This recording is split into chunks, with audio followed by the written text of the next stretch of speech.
Nouveau rebondissement dans l'affaire des financements libyens de la campagne de Nicolas Sarkozy en 2007.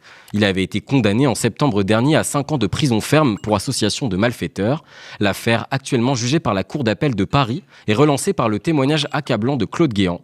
L'ancien bras droit de Nicolas Sarkozy, absent du procès pour des raisons de santé, a fait parvenir une attestation dévastatrice pour la défense de l'ancien président de la République. Il affirme dans cette lettre que Nicolas Sarkozy lui a confié une mission pour venir en aide au beau-frère de Mouammar Kadhafi, sur demande de l'ancien chef d'État libyen lui-même. Des accusations réfutées par Nicolas Sarkozy, mais qui mettent à mal le récit du prévenu. Cette lettre va-t-elle enterrer définitivement l'ancien président de la République ? Quelles sont les conséquences concrètes du versement de ce nouvel élément au dossier ? On en parle tout de suite avec Vincent Brengart, avocat d'une des parties civiles dans le procès, et Inès Bernard, déléguée générale d'Anticor, également partie civile dans l'affaire. C'est parti pour le premier entretien de cette édition.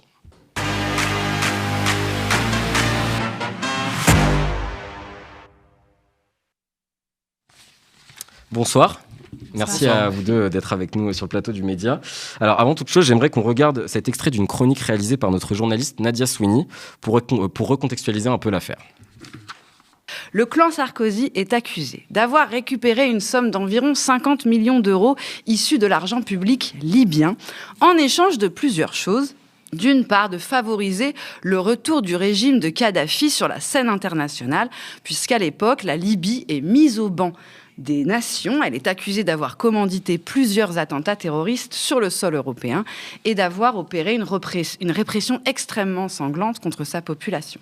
La France de Sarkozy devait, en échange de ce financement, aussi fournir du nucléaire civil à la dictature libyenne ou encore trouver une solution à la situation pénale d'un certain Abdallah Senussi, retenez bien son nom, c'est le beau-frère du guide suprême libyen, chef des renseignements militaires et condamné en 1999 par la France à la prison à vie pour son rôle dans l'attentat du vol DC-10 qui a eu lieu en 1989 et qui a causé la mort de 170 personnes, dont 54 Français. Vincent Brengart, vous êtes l'avocat de Sherpa, qui est une des associations qui s'est constituée partie civile dans ce procès.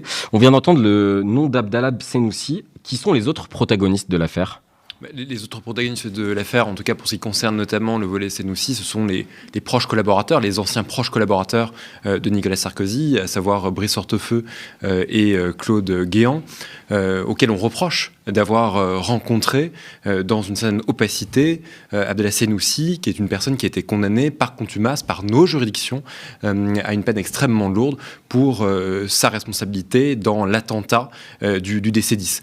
Et en fait, ce que suggère le dossier, et un certain nombre d'éléments convergent vers cette idée, c'est que ces rencontres avec Senussi sont intervenues en pleine connaissance de cause de Nicolas Sarkozy et qu'elles s'inscrivent dans le cadre d'un pacte de corruption plus global. Alors que lui, justement, Nicolas Sarkozy, il nie avoir été à l'initiative de ces rencontres. Il nie avoir été à l'initiative de ces rencontres, mais on sait aussi qu'à ce moment-là, il y a une obsession de la part de ce régime, il y a une obsession de la part de Kadhafi, pour lesquels Senussi est l'un des hommes forts, c'est de faire en sorte que le mandat d'arrêt qu'il concerne soit levé, c'est de faire en sorte que cette condamnation ne soit pas mise à exécution par la justice française. Et par conséquent, ce que l'accusation estime, et ce qui est corroboré par les éléments qui ont été mis en exergue dans le cadre de l'information judiciaire, c'est qu'il y a eu des tractations pour faire en sorte qu'une discussion intervienne et que l'une des contreparties de ce pacte de corruption soit la levée du mandat d'arrêt qui concerne Senussi. Et c'est pour ça que depuis le début d'ailleurs de l'information judiciaire, et d'ailleurs aussi bien dans le cadre du procès de première instance que jusqu'à présent dans le cadre du procès en appel, ça embarrasse Nicolas Sarkozy qu'on lui attribue une responsabilité dans les rencontres qui sont intervenues entre ses collaborateurs et Senussi. Mais rencontres dont on doit dire, notamment concernant Brice Hortefeux, que sans les révélations médiatiques et sans notamment les révélations de Mediapart, elles n'auraient probablement jamais été connues et jamais reconnues de Brice Hortefeux lui-même. Inès Bernard, vous êtes déléguée générale d'Anticor, qui est aussi partie civile du procès. Pourquoi est-ce que vous avez décidé de vous joindre à cette procédure ?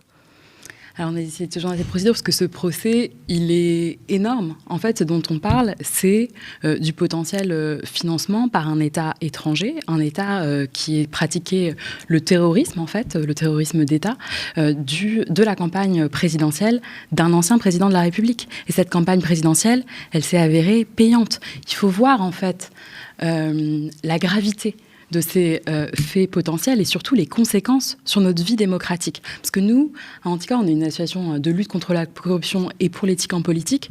On essaie d'expliquer tous les jours quelles sont les conséquences de la corruption, des infractions à la probité sur la vie démocratique. Et en fait, quand on nous dit que c'est potentiellement une élection présidentielle qui aurait été volée en fait aux citoyens, puisqu'on a de l'argent étranger, de l'argent d'une dictature qui serait intervenue dans cette campagne présidentielle victorieuse, encore une fois, ce sont des faits qui sont proprement scandaleux et qui portent atteinte extrêmement profondément au pacte démocratique. C'est pour ça qu'on a décidé, avec Sherpa et avec Transparency International France Anticor, de se constituer partie civile conjointement dans ce dossier. C'était la première fois que les 3 associations de lutte contre la corruption sont intervenues ensemble, de main dans la main, dans un procès. C'est dire l'importance des faits présumés.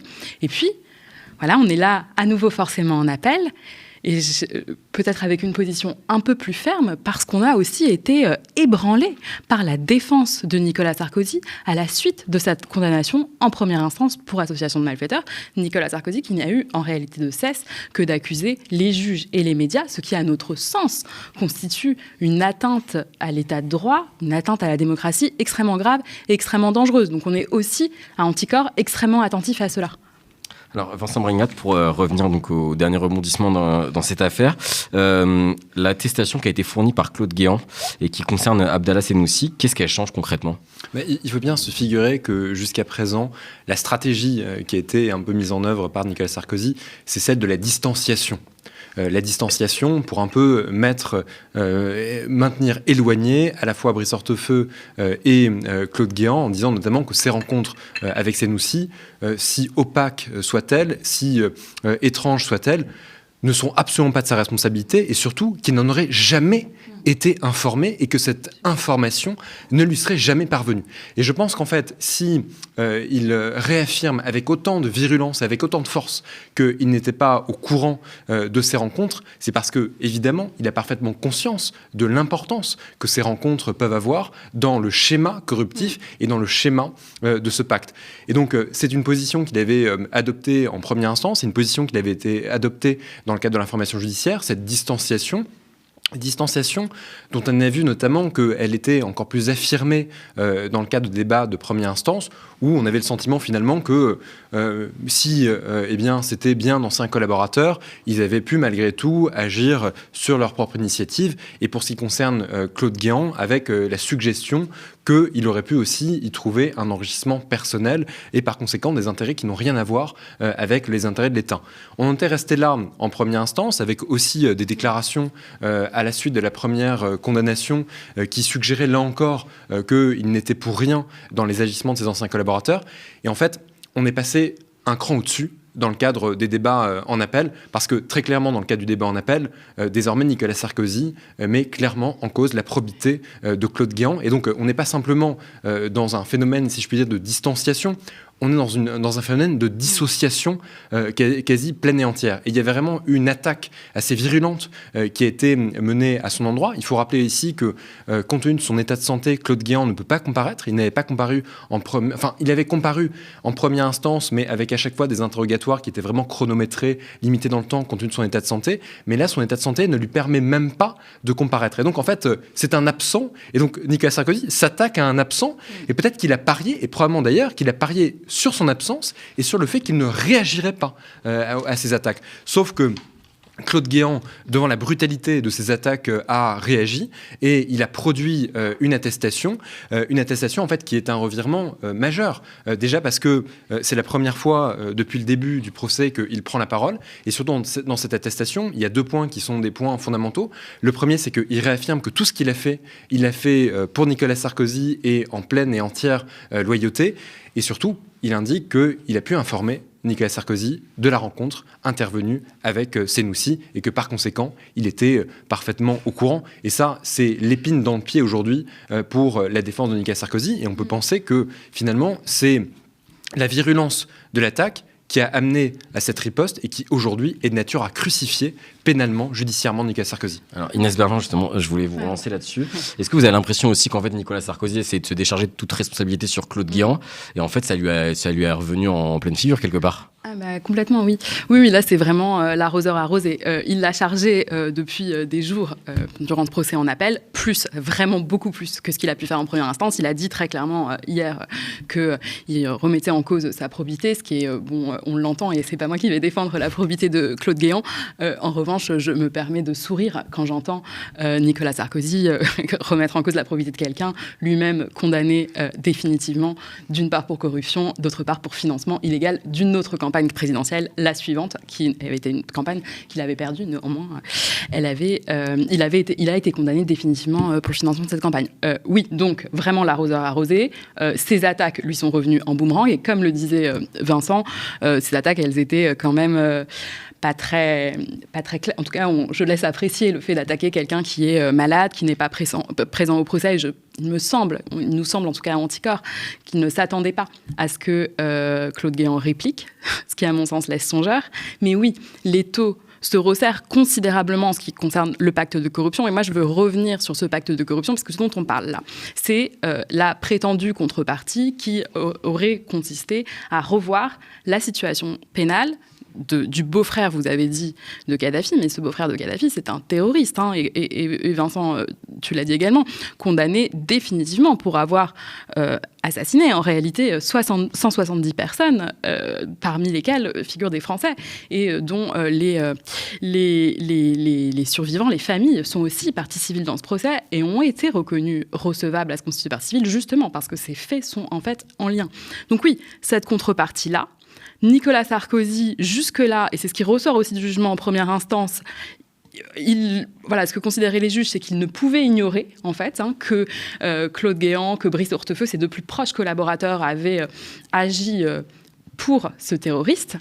Maintenant, d'après ce que nous dit Claude Guéant, en fait, c'était lui qui était à l'initiative, puisque quand, devant Kadhafi, Nicolas Sarkozy dit... Potentiellement, bien sûr, c'est Claude Guéant qui le dit à Claude Guéant. Claude, voyez ça, ça veut dire qu'il est à l'initiative, en fait, de cette contrepartie, du fait de revoir le mandat d'arrêt de ce terroriste condamné à la perpétuité pour avoir, encore une fois, assassiné 170 personnes. Donc, en fait, c'est quand même pas anodin. C'est vraiment tout son narratif qui est mis à mal, en fait. Et puis, on est vraiment sur, pour moi, un changement de position. Entre il ne pouvait pas ignorer, il est condamné quand même, parce que voilà. Et c'est aussi ce que dit la jurisprudence, l'association de malfaiteurs. Et là, finalement, en fait, c'est lui qui initie. C'est très, très différent quand même. En tant qu'avocat, Vincent Brengart, est-ce que vous considérez, vous, que ça va faciliter les démarches dans ce dossier et ça va jouer en votre faveur pour la condamnation de Nicolas Sarkozy ? C'est un tournant majeur qu'on vient de connaître. C'est un tournant majeur parce qu'il faut dire que depuis le début de ce procès en appel qui a débuté maintenant il y a plusieurs semaines, il ne se passait pas grand-chose. À l'exception d'interrogatoires qui étaient extraordinairement bien menés par le président de la Cour d'appel et qui a mis en difficulté notamment Brice Hortefeux dans sa position.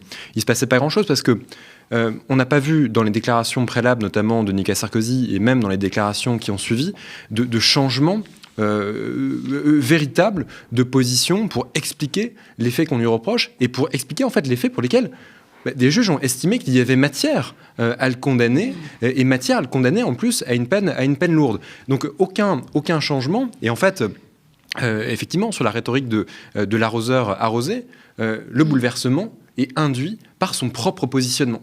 Et c'est d'autant plus fort qu'en fait, vous avez vraiment, pour moi, une rencontre entre plusieurs choses. Pour moi, on est face à quasiment une tragédie grecque.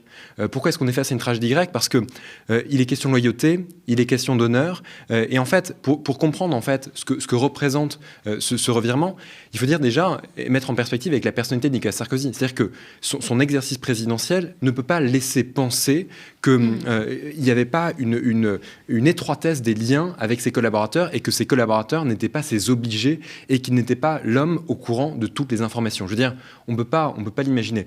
Et tragédie grecque aussi parce que comme le disait à juste titre Inès, Claude Guéant est absent et en fonction évidemment des éléments qui nous parviennent, on comprend en tout cas qu'il est dans un état de santé particulièrement dégradé. Donc il s'attaque quand même à une personne dont l'état de santé est extrêmement dégradé, et il s'attaque à quelqu'un qui jusqu'à présent a fait preuve de la loyauté la plus pleine et entière. Et pour vous donner aussi à cet égard une anecdote, on a dans les éléments du dossier qui ont été discutés, par exemple des échanges de SMS qui interviennent avec des membres de sa famille, et ces SMS, en fait, les enfants de Claude Guéant lui disent mais quand est-ce que tu vas dire sauf ta peau, mais quand est-ce qu'en fait tu vas finir par donner les indications?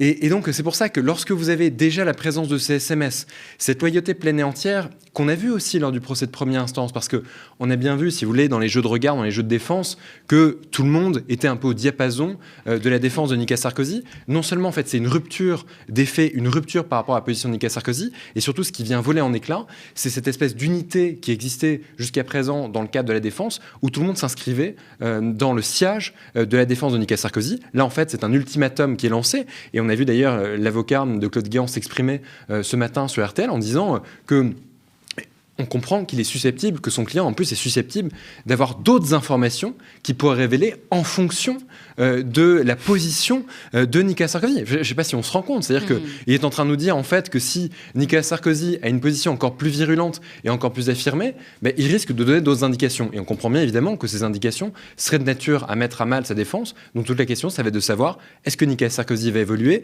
Est-ce qu'il va opérer un nouveau revirement en disant finalement je suis peut-être allé un peu trop loin? Ou est-ce qu'il va confirmer son positionnement et s'exposer à ce que Claude Guéant révèle de nouveaux éléments qui définitivement en fait viendraient pulvériser sa défense?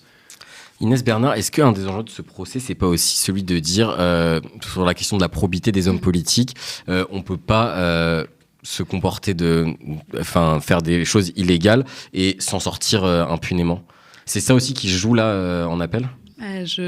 On l'espère profondément à Anticorps, et c'est ce qu'on a vu après le jugement de première instance. Nous, à aucun moment on peut souhaiter que des personnes se retrouvent en prison. En revanche, que des responsables publics puissent être condamnés comme des justiciables comme les autres lorsqu'ils ont enfreint la loi et commis des infractions parmi les plus graves. On parle de potentielle corruption. C'est 10 ans d'emprisonnement, que ces personnes-là puissent répondre devant la justice et faire l'objet de condamnations qui soient fermes et donc de peines qui le soient également. C'est extrêmement important, bien sûr, parce que c'est la question de l'exemplarité. Quand des infractions aussi graves sont commises potentiellement au plus haut niveau de l'État, il faut voir combien c'est en capacité de rejaillir non seulement sur tous les citoyens, mais aussi sur tous les autres élus. Et nous, à Anticorps, on a à cœur de le dire parce qu'on est une association qui est aussi très engagée au local et dans un certain nombre de dossiers dans les départements. Et en fait, c'est extrêmement compliqué de demander des comptes à des élus locaux et de dire que la probité, que l'exemplarité, c'est extrêmement important. Quant au plus haut niveau de l'État, il y a des infractions aussi graves qui sont commises sans que la justice puisse être rendue et que cette justice puisse être rendue fermement. Et dernier point, à mon sens, c'est encore plus important que la justice puisse être rendue parce que l'enquête et l'instruction ont finalement duré très longtemps, plus de 10 ans. Et moi, on m'a bien souvent interrogée, et notamment des médias étrangers me demandent pourquoi est-ce que Nicolas Sarkozy est jugé si longtemps après les faits? En réalité, parce que la justice économique et financière est exsangue dans notre pays. Et ça, c'est un point aussi important. Que cette justice qui est particulièrement exsangue, qui a des difficultés considérables à enquêter, à instruire. Il y a l'enquêteur qui était chargé du dossier Nicolas Sarkozy est venu en première instance témoigner. Il était quasiment seul sur ce dossier. Il faut voir dans quel contexte la justice est rendue dans notre pays. Qu'une enquête, une instruction aussi considérable puisse être néanmoins, malgré tous ces obstacles, menée à bien et que des responsables publics puissent être jugés par une juridiction qui est indépendante et être condamnés si cette juridiction considère qu'ils ont commis des infractions, c'est bien sûr, c'est une immense victoire pour notre pays. Ouais. Vincent Brengart, ça fait près d'un mois déjà que le procès s'est ouvert, c'était le 16 mars il me semble. Qu'est-ce qui va se passer ensuite? C'est quoi les prochaines étapes là? Alors, le procès maintenant va se consacrer à d'autres aspects du dossier en lien avec d'autres prévenus, mais qui s'inscrivent toujours dans le sillage de cette affaire, avec soit des faits qui sont connexes, soit qui s'inscrivent dans le même schéma, même si on a presque terminé la partie en lien avec la responsabilité de Nicolas Sarkozy et de ses anciens ministres. Mais le fait est qu'aujourd'hui, cette nouvelle attestation est un élément qui est un élément majeur. Et donc, ce qui a été prévu, c'est que le 29 avril, le jour où les auditions des représentants des associations anticorruption étaient prévues, eh bien, on puisse aussi réinterroger Brice Hortefeux et Nicolas Sarkozy sur cette attestation. Et je pense qu'on connaîtra le dénouement de ce revirement le 29 avril. Et c'est vraiment une interrogation lourde. C'est-à-dire qu'aujourd'hui, je pense que Nicolas Sarkozy est considérablement mis en difficulté. Considérablement mis en difficulté parce que personne ne comprend vraiment les raisons pour lesquelles il a à ce point grossi le trait contre Claude Guéant, si ce n'est précisément pour vouloir se dissocier en sachant parfaitement la réalité des choses. Et donc, désormais, quelle attitude va-t-il adopter ? Parce que je pense que, non seulement d'un point de vue judiciaire, c'est absolument pas payant, parce que ça met en exergue, au contraire, un embarras, ça met en exergue aussi un manque d'élégance, d'une certaine façon, de sa part, par rapport à des comportements qui sont survenus. Et je pense aussi que la juridiction n'est pas dupe. Parce que les juridictions correctionnelles sont habituées à ce que devant elles, des prévenus fassent supporter toute la responsabilité, soit sur des morts, soit sur des absents. Et si je peux dire, c'est quasiment une règle que l'histoire judiciaire a largement montrée, c'est cette capacité, quand c'est un prévenu, à pouvoir se défausser. Sauf que, malheureusement, eh bien, je pense que tout le monde est aussi un peu conscient du stratagème qui peut exister derrière ça. Et je pense aussi que, d'ailleurs, non seulement ce stratagème peut conduire à une confirmation de la décision de première instance, si ce n'est même à son aggravation, compte tenu de ce qui a été manifesté et compte tenu du fait qu'on est encore moins si je peux dire, dans le début d'une reconnaissance de la gravité des faits, mais au contraire, dans un déni qui désormais est un déni qui oblige même à se séparer de ceux qui ont fait jusqu'à présent preuve de la plus grande loyauté. Donc, si je peux dire, c'est une faute qui s'ajoute à une erreur stratégique de défense. Merci beaucoup Vincent Brengart, merci à vous Inès Bernard d'avoir été avec nous sur le plateau du Média TV et on continuera à suivre évidemment les suites de cette affaire.